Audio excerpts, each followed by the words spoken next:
2 जून 2023 शाम के 6:54 के आसपास उड़ीसा में एक दिल दहला देने वाला हादसा हुआ। वहाँ 3 ट्रेनें आपस में टकरा गई, जिसमें 288 से ज़्यादा लोगों की मौत और 900 से ज़्यादा लोग गंभीर रूप से घायल हो गए हैं। हादसा सुनकर सब सन्नाटे में हैं, क्योंकि ये भारत में रेल एक्सीडेंट का सबसे बड़ा मामला है। इस हादसे से पूरे देश में दुख का माहौल है। लेकिन सोचने वाली बात यह है कि इतने बड़े ट्रेन हादसे का कारण क्या है? क्यों एक ही ट्रैक पर 3 ट्रेनों का आपस में एक्सीडेंट हो गया? आज हम इसी विषय में बात करने वाले हैं। हेलो दोस्तों, स्वागत है आपका हमारे पेज जनता डिपार्टमेंट पर।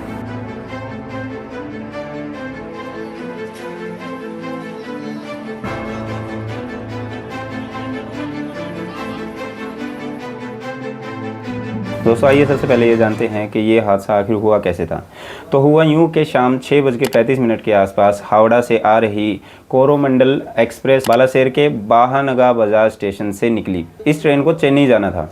शाम के 6:54 के आसपास कोरोमंडल एक्सप्रेस मेन लाइन पर थी और इससे कुछ दूरी पर लूप लाइन पर एक मालगाड़ी चल रही थी। कुछ देर बाद कोरोमंडल एक्सप्रेस अचानक से लूप लाइन पर आ गई और मालगाड़ी से टकरा गई, और जिस ट्रैक पर कोरोमंडल एक्सप्रेस की डब्बे गिरे थे उसी ट्रैक पर बेंगलुरु हावड़ा एक्सप्रेस आ गई। कोरोमंडल एक्सप्रेस के उतरे हुए डब्बों से बालमेर हावड़ा एक्सप्रेस टकरा गई और ये खौफनाक हादसा हुआ। दोस्तों सरकार की शुरुआती रिपोर्ट के अनुसार ओडिशा राज्य के बालासेर जिले में 2 यात्री ट्रेनें स्थानीय समय अनुसार शनिवार की शाम लगभग 7 बजे टकरा गई, जिनमें से एक पूरी गति से चलकर खाली मालगाड़ी से टकरा गई। रविवार को राज्य सरकार के अनुसार कम से कम 275 लोग मारे गए, और वहीं के एक अधिकारी ने बताया कि जब कुछ और पीड़ितों की गिनती हुई तो ये जो डेथ की रेट थी वो 288 तक पहुंच गई। 700 से ज़्यादा रेल यात्री घायल हुए और उनमें से लगभग 56 को बहुत गंभीर चोटें आई हैं। दक्षिण पूर्व रेलवे के अनुसार इनमें से एक ट्रेन शालीमार चेन्नई कोरोमंडल एक्सप्रेस थी। कोरोमंडल एक्सप्रेस सेवा भारत के पूर्वी तट पर सबसे बड़े शहरों को ऊंची गति से समय पर पहुँचाने के लिए जानी जाती है। दूसरी यात्रा train Yeshwantpura Howrah superfast express थी, जो पूर्वी राज्य पश्चिम बंगाल की राजधानी बेंगलोर में एक कंप्यूटर हब से कोलकाता तक चलती थी। पर सोचने वाली बात यह है कि इस हादसे का मेन कारण क्या था? रेल मंत्री अश्विनी वैष्णव ने बताया कि इलेक्ट्रॉनिक इंटरलॉकिंग से ये हादसा हुआ।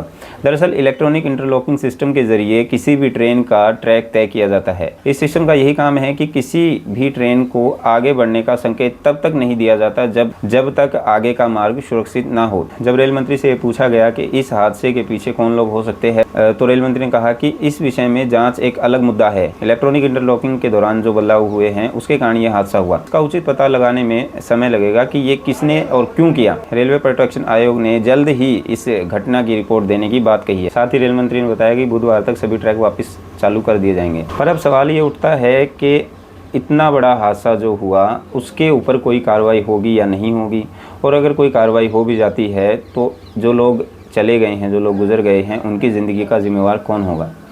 दोस्तों आशा है कि आज की वीडियो से आपको कोई इन्फॉर्मेशन मिली होगी। ऐसी वीडियो देखने के लिए देखते रहे जनता डिपार्टमेंट।